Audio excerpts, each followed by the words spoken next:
Hola. La Iglesia Palabra de Vida de la Cuenca te da la bienvenida.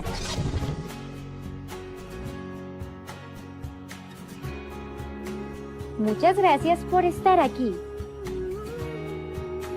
Somos una gran familia.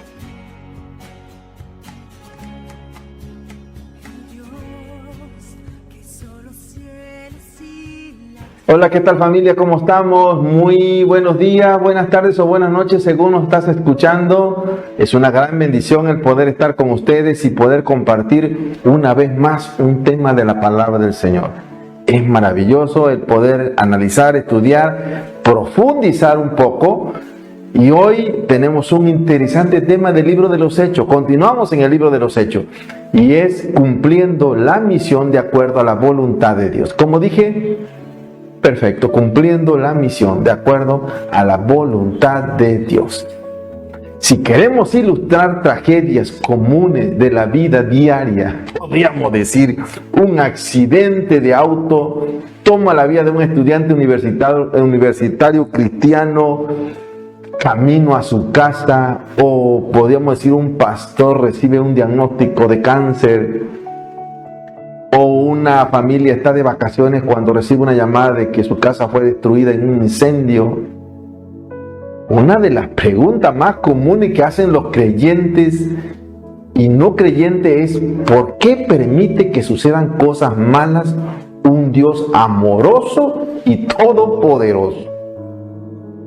Cuando se les hace esta pregunta a muchos creyentes, ellos se congelan y no saben qué responder. O su respuesta débil puede ser: bueno, no sabemos por qué suceden malas cosas, pero necesitamos confiar en Dios. Pero los que están cimentados en el fundamento correcto de la palabra de Dios, tenemos una respuesta sólida a esta hipótesis basada en el texto de la palabra de Dios. Pero los que no consideraban la palabra de Dios tienen dificultad al intentar dar una respuesta satisfactoria a esta pregunta importante y emocional. Uno de los argumentos más comunes que usan los ateos para desafiar a los cristianos es el llamado problema del dolor. Si hay un Dios todopoderoso y amoroso, ¿por qué suceden estas cosas malas? Ahora bien, con esta pregunta el creyente puede contestar y desafiar al ateo. En tu visión del mundo, la pregunta a lanzarle sería: ¿por cuál estándar defines las cosas buenas y malas? Así que esa famosa pregunta, si Dios existe, ¿por qué sufre la gente? Ahora es una tragedia, según el ejemplo que puse, que está golpeando la vida de los cristianos. Ya sean las circunstancias que sean, la enfermedad que sea, el desastre natural que sea, o aún la muerte de un amado, es tentador preguntarse por qué a mí. Y enojarse con Dios muchas veces, por no poder evitarlo. Nosotros, escuche esto, nosotros sabemos que la muerte y el sufrimiento no son la culpa de Dios, son el resultado de vivir en un mundo bajo maldición por el pecado. Pero cuando el sufrimiento se vuelve personal, nosotros nos preguntamos: ¿por qué nos permite Dios sufrir de esta manera? ¿Por qué no lo para ahora mismo? ¿Por qué Dios permite eso? Dios nunca promete al cristiano una vida fácil y libre del dolor. De hecho, se nos promete que tendremos problemas y aflicciones en este mundo. Y podemos leerlo en Juan capítulo 16, versículo 33. La diferencia es la esperanza y la ayuda que tenemos en Cristo. Un hombre que pasó por inmenso sufrimiento nos recuerda que muchas veces no vamos a saber la razón por la cual estamos sufriendo. Escuche esto. Pero de todas formas, la verdad de su palabra se mantiene firme. Escuchemos la expresión de Job en el capítulo 1, versículo 21. Jehová Dios Jehová dio y Jehová quitó, sea el nombre de Jehová bendito. Y yo sé que mi Redentor vive y al fin se levantará sobre el polvo. Miren, son verdades fundamentales, troncales de una fe conviccionada. Así que Job 1:21 y Job 19:25 son muy importantes para tu vida y para mi vida. En respuesta a la pregunta sobre el significado de la muerte de algunos galileos a mano de Pilato, Jesús respondió a la multitud y le dijo: ¿pensáis que estos galileos, porque padecieron tales cosas, eran más pecadores que todos los galileos? Pues os digo que no. Antes, si no os arrepentís, todos, escucha lo que le digo al Señor, todos van a perecer igualmente. Y aquellos 18 sobre los cuales le cayó la torre de Siloé y los mató, les hace una pregunta: ¿piensan ustedes que eran más culpables que todos los hombres que habitan aquí en Jerusalén? Pues os digo que no, le dijo el Señor Jesucristo. Antes les vuelvo a repetir a ustedes, si no se arrepienten, todos van a perecer igualmente. Léanlo, Lucas 13:25. Calamidades naturales ocurren en un mundo bajo maldición por el pecado, razón por la cual Dios no siempre interviene para impedirla. Tristemente, esta es solo una de las consecuencias de vivir en un mundo caído que está arruinado por el pecado.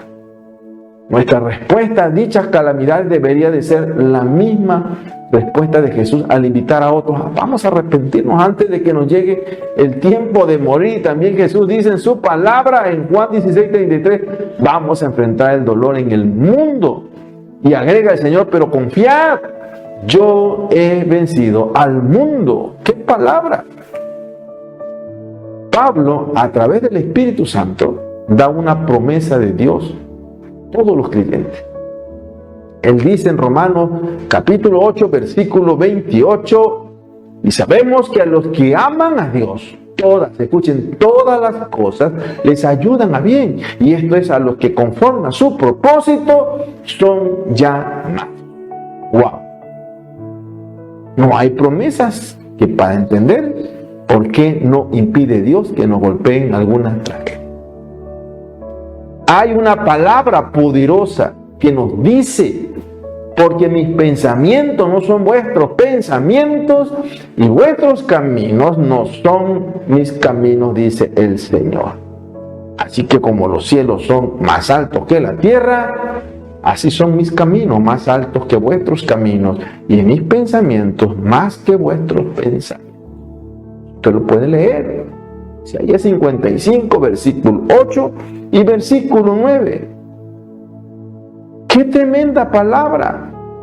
Pero lo que sí está prometiendo Dios es que va a usar todas las cosas para el bien de los creyentes, para el bien de tu vida y para el bien de mi vida.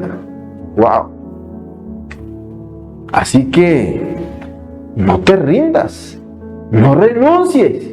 Algo importante que debes de entender y que yo debo de entender es que Dios es fiel a su palabra. Como cristianos fieles tenemos la respuesta que necesita a un mundo que está dolido, un mundo cadente. La siguiente vez que te acerques a alguien que ha sido lastimado por la enfermedad, que ha sido lastimado por la muerte, que ha sido lastimado por el atropello moral o espiritual, por circunstancias adversas o por un desastre natural, llévalo a la palabra de Dios. Muéstrale cómo en la muerte y en el sufrimiento influye mucho el pecado y cómo Cristo Jesús proveyó la solución al problema al morir en una cruz y al resucitar de los muertos por causa de cada uno de nosotros. Y por esta causa Cristo Jesús encontramos en Él esperanza, es nuestra esperanza.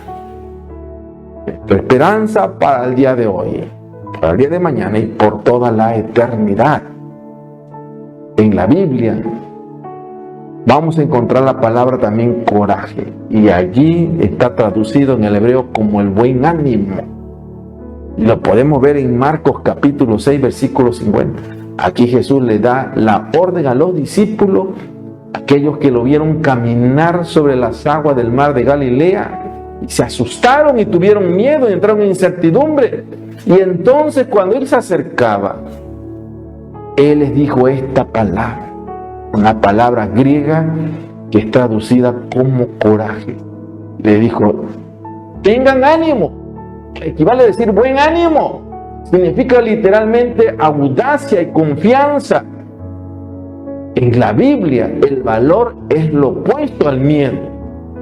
Cuando Dios nos ordena que no tengamos miedo, que seamos de buen ánimo y que tengamos valor, Él siempre está ordenando ir contra el miedo, que es lo opuesto al valor. ¡Wow! Quiero enfocar el tema y por favor ponga atención. Dios le da coraje y fuerza a quien cumple su misión hasta el final, de acuerdo con su convicción de fe. Voy a repetirlo nuevamente. Dios le da coraje y fuerza a quien cumple su misión hasta el final, de acuerdo con su convicción de fe. ¡Wow! Vamos a la lectura de este día y hoy vamos a leer Hechos capítulo 22 del versículo 30 hasta el capítulo 23 versículo 11 y pongamos mucha atención porque está muy interesante. Capítulo 22. Al día siguiente, queriendo saber de cierto la causa por la cual le acusaban los judíos, le soltó de las cadenas y mandó venir a los principales sacerdotes y a todo el concilio, y sacando a Pablo le presentó ante ellos. Capítulo 23. Entonces Pablo, mirando fijamente al concilio, dijo: Varones hermanos, yo con toda buena conciencia he vivido delante de Dios hasta el día de hoy. El sumo sacerdote, Ananías, ordenó entonces a los que estaban junto a él que le golpeasen en la boca. Entonces Pablo le dijo: Dios te golpeará a ti, pared blanqueada. ¿Estás tú sentado para juzgarme conforme a la ley, y quebrantando la ley me mandas golpear? Los que estaban presentes dijeron: ¿Al sumo sacerdote de Dios injurias? Pablo dijo: No sabía, hermanos, que era el sumo sacerdote, pues escrito está: No maldecirás a un príncipe de tu pueblo. Entonces Pablo, notando que una parte era de saduceos y otra de fariseos, alzó la voz en el concilio: Varones hermanos, yo soy fariseo, hijo de fariseo, acerca de la esperanza y de la resurrección de los muertos se me juzga. Cuando dijo esto, se produjo disensión entre los fariseos y los saduceos, y la asamblea se dividió. Porque los saduceos dicen que no hay resurrección, ni ángel ni espíritu, pero los fariseos afirman estas cosas. Y hubo un gran vocerío, y levantándose los escribas de la parte de los fariseos contendían diciendo: Ningún mal hallamos en este hombre, que si un espíritu le ha hablado o un ángel, no resistamos a Dios. Y habiendo grande disensión, el tribuno, teniendo temor de que Pablo fuese despedazado por ellos, mandó que bajasen soldados y le arrebatasen de en medio de ellos y le llevasen a la fortaleza.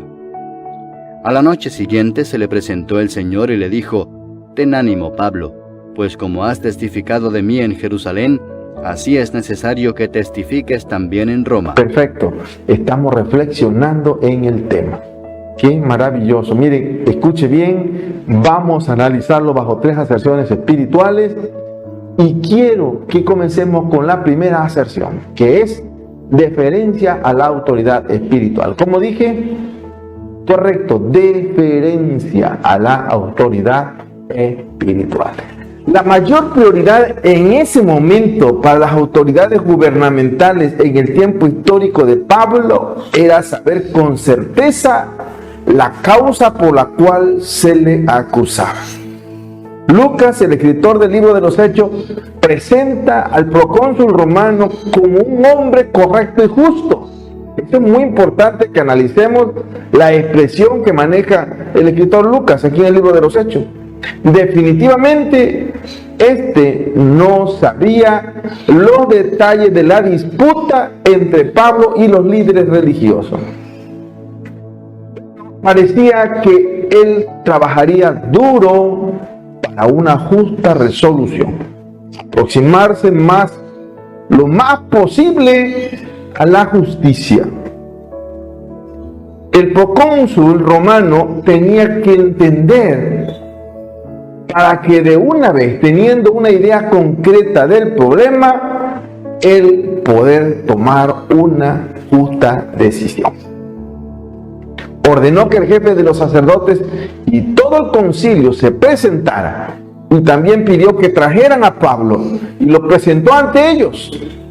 Pablo recibió lo que él pensó como una excelente segunda oportunidad, la oportunidad de predicarles a Cristo, y esta oportunidad maravillosa que terminó en otro disturbio, quedando el acuerdo de volver a hablar ante el Sanedrín el próximo día.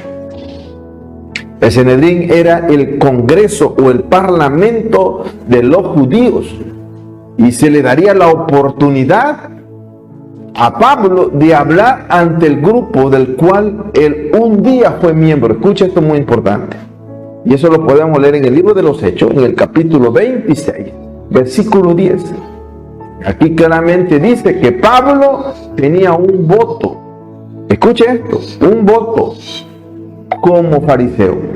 Y estas normas en su momento fueron usadas ante el Sanedrín. Podemos leer el texto para que no quede mayor duda. En Hechos 26:10, donde dice Pablo: lo cual también hice en Jerusalén, y yo encerré en cárceles a muchos de los santos, recibí la potestad de los príncipes, de los sacerdotes o de ustedes mismos, y cuando los mataron, yo, escuche lo que dice Pablo, yo di mi voto. Es decir, él tenía voz y voto ante este grupo, nada más que la situación ahora lo estaba poniendo en el lado contrario a la postura que tenía. Pablo, lógicamente, pensaba que esta era la oportunidad de su vida para predicarles a aquellos que él amaba tanto y que también los conocía muy bien. Dios le había revelado a Pablo un plan en el momento de su transformación. Pablo fue escogido como un vaso para llevar el nombre del Señor ante los gentiles, ante los reyes, ante los hijos de Israel. Dios le advirtió de todas las cosas que él sufriría a causa de su nombre. Y eso lo podemos leer en el libro de los Hechos, capítulo 9, versículo 15, versículo 16. Pablo estaba consciente del plan en general, todo lo que iba a suceder. Dios se lo había revelado, pero tal como nosotros, él no sabía cómo saldría todo, ni los detalles. Él tenía que confiar en Dios, así como cualquiera de nosotros que somos encomendados a un proyecto de parte de Dios. No sabemos los detalles ni sabemos el final. Lo que sí sabemos es que Dios va con nosotros y que será exitoso. Pablo se suscribió como un celoso de Dios, tal como eran ellos. Es como si Pablo hubiera buscado cosas importantes entre la gente que había tratado de matarlo. Pudo decir que son celosos de Dios, alegando: perseguí yo en este camino hasta la muerte. Y esto es evidencia del celo mencionado en las líneas anteriores. Pablo fue enérgico en su persecución. Él era responsable de la muerte de algunos seguidores de Jesús. Pablo les dijo: ustedes trataron de matarme, pero yo sobresalí en matar a muchos. Y esto fue noticia sorprendente para muchos, ya que él mismo estuvo privado de la libertad, y él privó a los cristianos de la libertad. Estaba solo privado de la libertad, el propósito era matarlo, pero él privó a muchos de la libertad, muchos creyentes, y los entregó en cárceles, a hombres y mujeres, no importando. Pablo no mató a todo aquel cristiano que él apresó. Algunos simplemente fueron arrestados y encarcelados, pero él era un despiadado, persiguiendo a mujeres, así a hombres. Agregó Pablo diciendo al sumo sacerdote: también es testigo, usted es testigo. Y todos los ancianos son testigos de quienes él recibió la orden o recibió las cartas de acateo. Escuche esto, muy importante. Pablo hacía este trabajo de persecución con la aprobación oficial de los líderes religiosos. Pablo no lo hacía por su propia cuenta. estaba respaldado por la misma gente que hoy tenía de frente. Pablo anexa un plus de su trabajo cuando dice: yo fui a Damasco para traer los presos a Jerusalén.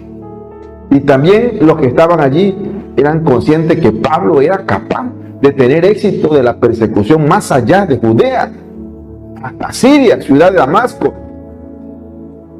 El mensaje es claro aquí. Escuche esto. Yo entiendo por usted a mí, una vez también. Entiendo de dónde viene su teoría contra mí. Pablo le dice esto porque era un cristiano por más de 20 años a esta altura de su historia. A esta altura de su vida ya habían transcurrido 20 años buscando la presencia del Señor y predicando el Santo Evangelio. Él tenía esa factibilidad de relacionarse con los que por una vez en la historia de su persecución, la provocación fue demasiado grande para Pablo y se desahogó en un estallido de ira diciendo: Dios te herirá pared blanqueada. ¿Qué tan seguro te sientes para juzgarme según la ley y en contrariedad a la ley me mandas? Pero los que estaban de pie le dijeron: estás injuriando al sumo sacerdote de Dios. Pablo dijo: no sabía, hermanos, que él era el sumo sacerdote. Mire, escuchemos aquí y analicemos la reacción de Pablo cuando se está dando cuenta que a la persona a quien le está dirigiendo unas palabras grotescas y fuertes es líder religioso, líder de Dios en ese momento. Pablo le dice: no sabía, hermano, que él era el sumo sacerdote. Y Pablo agrega el fundamento por el cual se frena, hace un stop violento. Y Pablo dice: bueno, es que está escrito: no hablarás mal al príncipe de tu pueblo. Y en realidad es triste ver cuánta gente en su forma de vivir, de pensar, en su amargura, tratan con mucha violencia a sus líderes, a sus pastores, a los siervos del Señor. Escuche esto. Pablo tiene una gran enseñanza para tu vida y para mi vida. No hablarás más del príncipe de tu pueblo. Lo está recordando. Sí, yo lo leí en la Escritura, lo leí en la Biblia, lo leí en el Antiguo Testamento, lo reconozco y me arrepiento. El destello de ira fue momentáneo, pero también fue espontánea su cordura y su respeto. Escuche esto, muy interesante. Tú tienes que llevarlo a tu corazón y yo tengo que llevarlo también a mi corazón. Así que tan pronto como se pronunciaron las palabras, su autocontrol habitual recuperó su cordura y admite francamente que había hecho algo malo.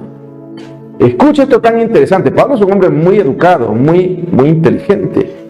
Y muchas veces cuando nosotros actuamos así y pasan años y años y años y estamos con la misma cerrazón y no queremos reconocer que hicimos mal. Pablo admite francamente que había hecho algo malo, pero se disculpa por el hecho de que no sabía que era el sumo sacerdote. Ya habían pasado 20 años que él se retiró y seguramente el sumo sacerdote que fue en su tiempo no estaba ya, definitivamente. 20 años y de forma inmediata Pablo dice: no sabía qué era. Y muchas veces, escuche lo que le voy a decir, a conciencia, a plena conciencia, sabemos a quién estamos ofendiendo. Él podía excusarse por las acciones negativas que el sumo sacerdote merecía. Todo lo que había dicho de él y su alegato hubiera sido verdadero. Pero no era correcto en ese momento tomar esa postura intransigente ante una autoridad espiritual. Porque no debía, aparte de esto, él sabía por convicción cristiana que no debía devolver mal por mal. Si devolvemos a los hombres el bien, estaremos dando un ejemplo máximo del amor de Dios ante la injusticia en manos de líderes y gobernantes perversos. Pero definitivamente el que le toca tomar justicia es a Dios, no es a ti ni es a mí. Bien, vamos con la segunda sección y es predicando con sabiduría. Como dije, perfecto, predicando con sabiduría. Miren, luego de este incidente con el sumo sacerdote y habiendo pedido disculpa el apóstol Pablo al observar a sus oyentes que estaban sorprendidos porque le había dado esa respuesta al sumo sacerdote, en realidad Pablo pudo observar en el transcurso de la discusión o de la plática que allí había una parte de saduceos y había otra parte que eran fariseos. Se lo puede usted leer en este capítulo que leímos hoy, en el versículo 6, en la primera parte. Ahora la pregunta es, ¿cómo se dio cuenta de eso, de que había saduceos y fariseos? Él pudo reconocer los rostros de algunos, posiblemente, pero lo más probable es que simplemente tomó en cuenta el hecho de que el Sanedrín generalmente, por norma, debía tener esas dos están de facción, los judíos. Entonces, definitivamente estaba en un terreno espiritual, el cual debía trabajar de forma espiritual y de forma intelectual. Él podía provocar un cisma entre fariseos y saduceos. Escuche esto, están unidos para el mal. Pero si abordamos el terreno espiritual, el diablo inmediatamente saca las uñas y araña. Escuche esto que le voy a decir. Supuestos representantes de este concilio o de este Sanedrín iban a tener una experiencia tremenda en lo consiguiente.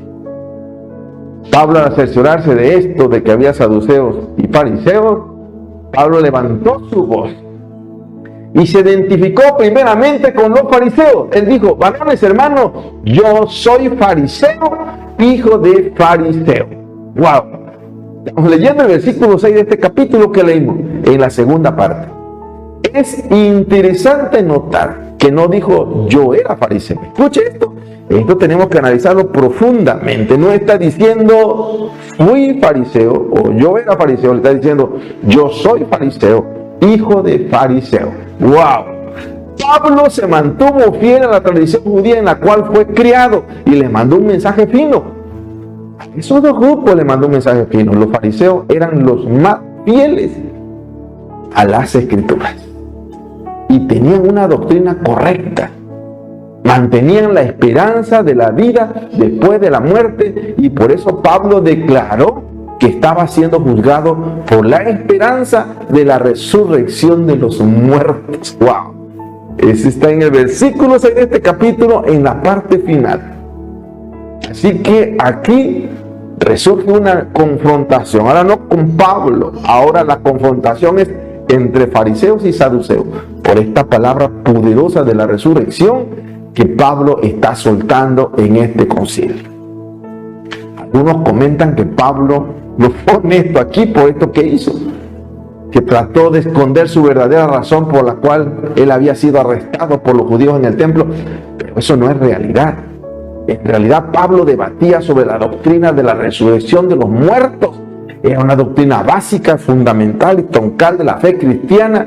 Era el tema de debate en toda la región del Asia, en toda la región de Europa, en todo el imperio romano. Escuche esto. La aplicabilidad de la ley de Moisés entre los gentiles, según Hechos 21-28, el tribuno logró entender que esta confrontación entre Pablo y el Sanedrín tuvo como propósito aclararle a este procónsul romano cuál era la acusación de los judíos contra Pablo. Y lo podemos leer en el capítulo 22, versículo 30. La doctrina de la resurrección de los muertos era uno de los puntos que dividía a los judíos entre fariseos y saduceos. Escuche esto, muy interesante. Y es uno de los puntos centrales de la fe cristiana. Así que lo que Pablo estaba queriendo era ayudarle al procónsul romano que pudiera entender por qué él había sido arrestado. Que en realidad era un tema escabroso que dividía el mismo Sanedrín, Por lo tanto, era sumamente injusto que él haya sido arrestado si en realidad el tema de la resurrección era parte del problema. Y todos los demás fariseos que no estaban allí presentes y los demás saduceos que no estaban ahí presentes, porque ahí solamente había una representatividad de ambas partes. Enseguida que Pablo dijo esto, se produjo un gran debate, o sea, una gran disensión entre los dos grupos. Y la asamblea ahora se divide. Lee el versículo 7 de este capítulo. Lucas explica la razón en el versículo 8, indicando que además de negar la resurrección de los muertos, los saduceos negaban la existencia de ángeles, de espíritus, del espíritu humano, y ellos fueron los precursores de la corriente del pensamiento materialista, porque ellos negaban la existencia de todo lo que no era materia. El debate entre los dos grupos del Sanedrín fue tan grande que pronto todos se olvidaron de Pablo. Lucas dice que hubo un gran vocerío. Lea el versículo 9 de este capítulo que leímos en la primera parte. Y el procónsul romano se quedó exhausto observando ambas facciones de esta asamblea. Y en este momento el procónsul ya era testigo de que Pablo no era la única manzana de la discordia. Entre los judíos mismos había grandes divisiones que generaban muchas tensiones y violencia. Eso le ayudó a entender que lo que había pasado el día anterior, cuando casi lo linchan al apóstol Pablo, no fue nada inusual en Jerusalén. Los judíos eran propensos a pelear entre ellos por una posición de fe. Escuche, esto es tan interesante. Ahora, estos son pasiones religiosas. Esta es una religiosidad dañina y tóxica. Y yo digo, al siglo XXI, si algo pasa, posiblemente sea mera casualidad. Pero vivimos en tiempos paralelos, hablando espiritualmente. Luego de un tiempo de debate muy candente, los escribas que representaban la facción de los fariseos, los que observaban, los que analizaban la escritura, observaban la discusión, observaban a Pablo, ya no sabían si observar a fariseos y saduceos, observar a Pablo o observar al procónsul. Los escribas estaban exhaustos y su vista final fijada sobre la escritura. Ellos pararon todos los gritos de la asamblea y dieron su dictamen. Ellos dijeron estas palabras: ningún mal hallamos en este hombre. Léelo en el versículo 9 en la segunda sesión. Ningún mal hallamos en este hombre. Ante el testimonio de Pablo al día anterior acerca del encuentro con el Cristo resucitado en el camino a Damasco, que él menciona en el capítulo 22, versículo 6 al versículo 10. Los escribas lo razonaron de este modo. Cuando oyeron el testimonio de Pablo, que el Señor se lo encontró en el camino cuando iba a Damasco, ellos concluyeron diciéndole unas palabras sabias a los fariseos y a los saduceos que estaban con la boca abierta oyendo lo que estaban diciendo ellos. Y dijo: si ha sido posible que un espíritu le ha hablado, o a lo mejor un ángel, no sigamos resistiendo a Dios. ¡Wow! Escuche esto. Es increíble, pero corremos este riesgo algunas veces. Claramente. Veamos ahora, jamás aceptaron que el que habló con Pablo fue el Mesías resucitado de entre los muertos. Dijeron ellos que era precisamente lo que Pablo creía y afirmaba. Puede ser un ángel o puede ser un espíritu, pero no que aceptaron que era Jesús resucitado. Pero no estaban dispuestos a condenarle por algo que al fin y al cabo encajaba con su propia teología.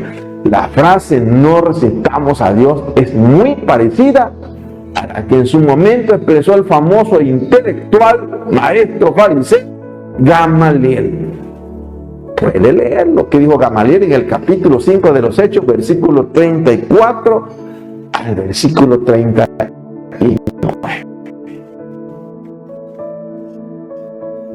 Vamos, que es salvo Señor. Como dije, perfecto, el salvoconducto del Señor.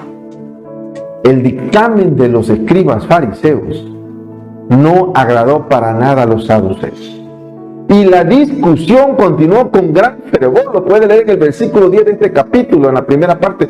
Y escuche, el debate se puso tan candente que el tribuno temía que Pablo fuese despedazado por ellos. Se lo puede leer en el mismo versículo 10, en la segunda parte. Siendo un ciudadano romano, Pablo tenía el derecho de ser protegido por el procónsul romano, especialmente considerando que Pablo estaba en una situación difícil, porque él dio la orden de presentarse. Está ahí porque lo trajo el procónsul. Eso lo podemos leer en Hechos 22:30. Así que el tribuno intervino y mandó que los soldados lo sacaran de en medio de ellos y lo llevaran a la fortaleza. Y eso lo podemos leer en el versículo 10, en la parte final. Y ha de haber dicho el procónsul, pues que se hagan pedazo ellos y que se pongan de acuerdo primero. De este modo el procónsul salvó a Pablo de una muerte casi segura. Es decir, es el salvoconducto de Dios. ¡Wow!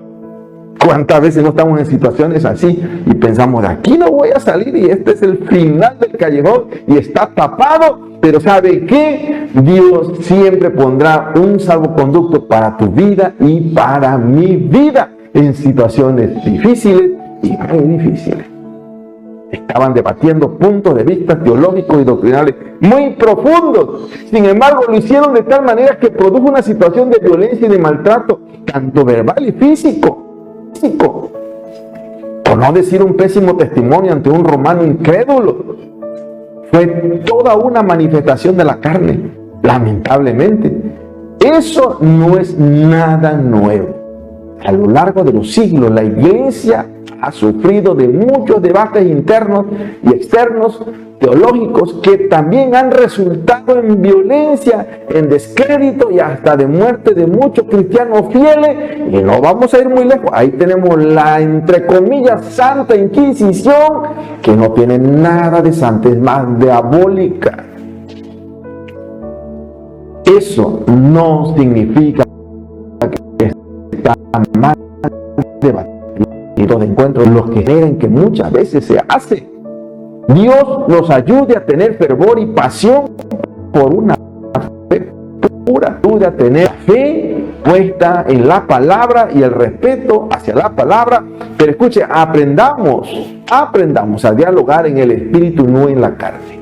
Esta noche, dice el versículo 11 de este capítulo 23, la primera parte dice, se le presentó el Señor a Pablo. ¡Wow! Esto indica que los eventos de los 2 días anteriores, incluyendo el arresto en el templo y la comparecencia ante el Sanedrín, le afectó mucho a Pablo y le dejó sintiéndose indefenso y vulnerable.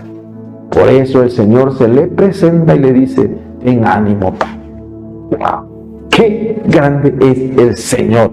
Cuando viviendo momentos difíciles, momentos críticos, y el Señor, cuando tú estás durmiendo, cuando tú estás en el silencio, logras escuchar una voz dentro de tu conciencia que te está diciendo, ten ánimo, ten ánimo. ¡Wow! Podemos analizar 2 cosas aquí. Primero, Dios conoce cada detalle de nuestras vidas. No creas que Dios ignora lo que está pasando en tu vida. Dios está consciente al 100% de lo que estaba pasando en la vida de Pablo, de lo que está pasando en tu vida, de lo que está pasando en mi vida. 2, también sabe exactamente lo que estamos sintiendo.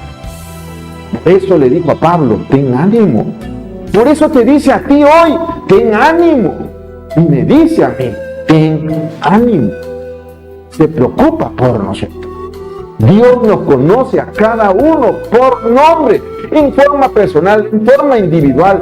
Como le dijo Pablo, dice Juan, Antonio, Luis, ten ánimo. Dios le amplía el panorama a Pablo, indicando que él estaba en pleno control de lo que estaba pasando. Y le agrega que debía de dar testimonio en la capital del Imperio Romano. Y es más grande el problema, o sea, vamos de lo poco a lo mucho. Ir hasta el Imperio Romano es algo mucho más grande.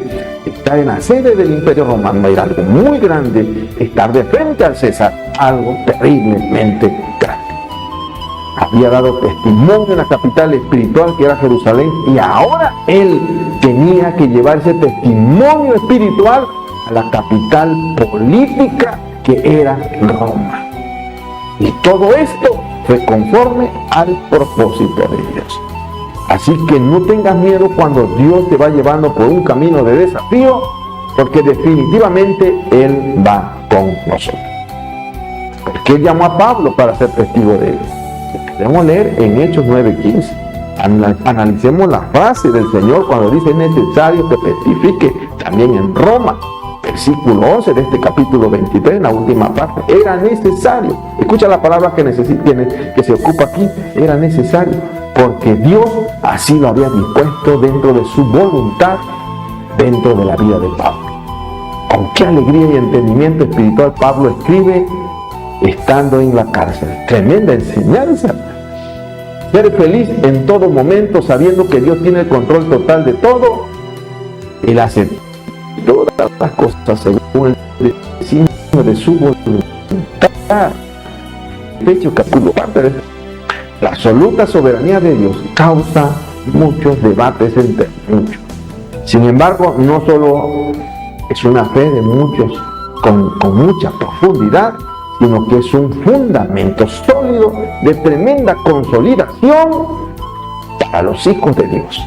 La pregunta al aire para ti y para mí sería: ¿creemos en la soberanía de Dios? Soberanía absoluta de Dios. ¿Estamos seguros que todo lo que pasa en este mundo, especialmente lo que nos concierne a cada uno de nosotros, está bajo el control de Dios? Si es así, escucha esto: debemos tener gran ánimo espiritual. Y en Dios estamos y estaremos seguros. Bendita esperanza de fe para ti y para mí. Quiero ordenar las ideas y quiero decir esto. Pablo avanza en su misión en silencio, manteniendo su convicción de fe. Aún en el peligro de muerte, conmueve su ejemplo y nos desafía al mismo tiempo con su ejemplo. Una fe única que no se conforma al mundo. El Señor confirma a Pablo su misión. En estos momentos difíciles, Dios le da el coraje y la fuerza a través del consuelo y el aliento del Espíritu Santo. Quiero repetirlo nuevamente: Pablo avanza en su misión que Dios le ha otorgado y lo hace en silencio, manteniendo su convicción de fe aún en el momento del peligro de muerte, y podemos ser conmovidos de su ejemplo, y esto nos desafía al mismo tiempo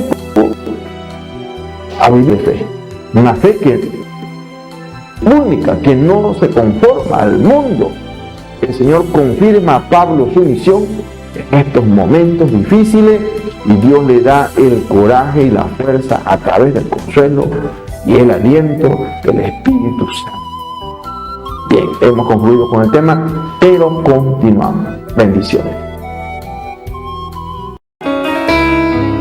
Tu amor me hace fuerte, tu amor me hace fuerte. No tengo que temer si tú conmigo estás. Tu amor me hace fuerte, tu amor me hace fuerte. No tengo que temer si tú conmigo estás.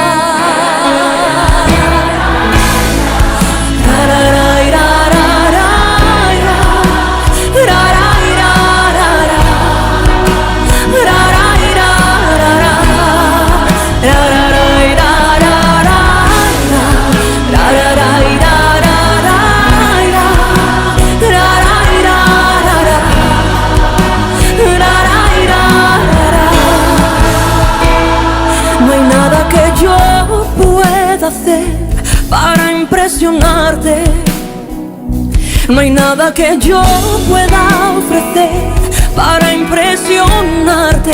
Tú me amas por lo que soy y yo te amo por lo que eres. Dile: no hay nada que yo pueda hacer para impresionarte. No hay nada que yo pueda ofrecer para impresionarte. Tú me amas por lo que soy y yo te amo por lo que eres. Tu amor me hace fuerte, cántalo. No tengo que temer si tú conmigo estás. Tu amor me hace fuerte, tu amor me hace fuerte. Si tú conmigo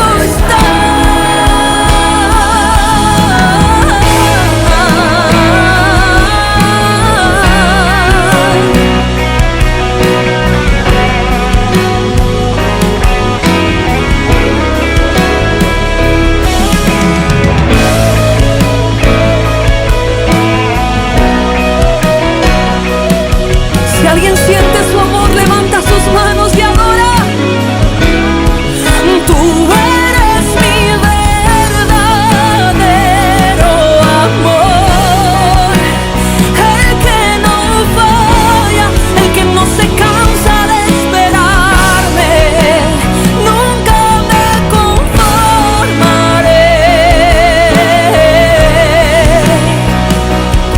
siempre sintiendo este hambre que me desarma por dentro, que hace que mi alma clame y quiera más, clame y quiera más de ti, Jesús, clame y quiera más de ti.